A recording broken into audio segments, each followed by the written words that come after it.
بسم الله الرحمن الرحيم والنازعات غرقا والناشطات نشطا والسابحات سبحا فالسابقات سبقا فالمدبرات أمرا يوم ترجف الراجفة تتبعها الرادفة قلوب يومئذ واجفة أبصارها خاشعة يقولون أئنا لمردودون في الحافرة أئذا كنا عظاما نخرة قالوا تلك إذا كرة خاسرة فإنما هي زجرة واحدة فإذا هم بالساهرة هل أتاك حديث موسى إذ ناداه ربه بالواد المقدس طوى اذهب إلى فرعون إنه طغى فقل هل لك إلى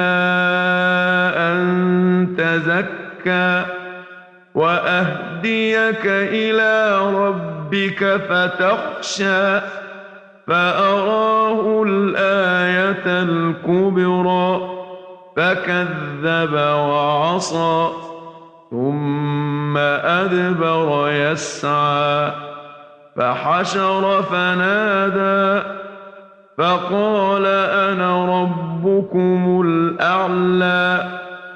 فأخذه الله نكال الآخرة والأولى إن في ذلك لعبرة لمن يخشى أأنتم أشد خلقا أم السماء بناها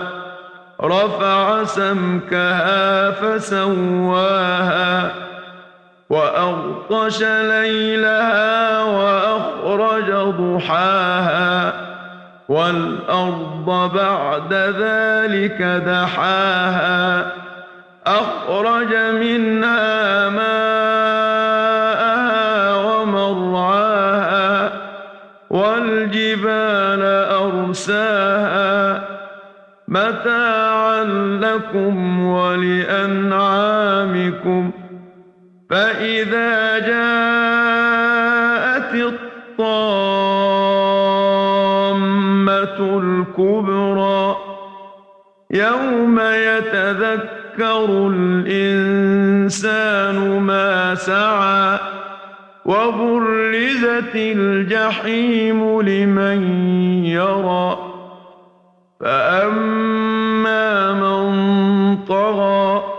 وآثر الحياة الدنيا فإن الجحيم هي المأوى وأما من خاف مقام ربه ونهى النفس عن الهوى فإن الجنة هي المأوى يسألونك عن الساعة أيان مرساها فيم أنت من ذكراها إلى ربك منتهاها إنما أنت منذر من يخشاها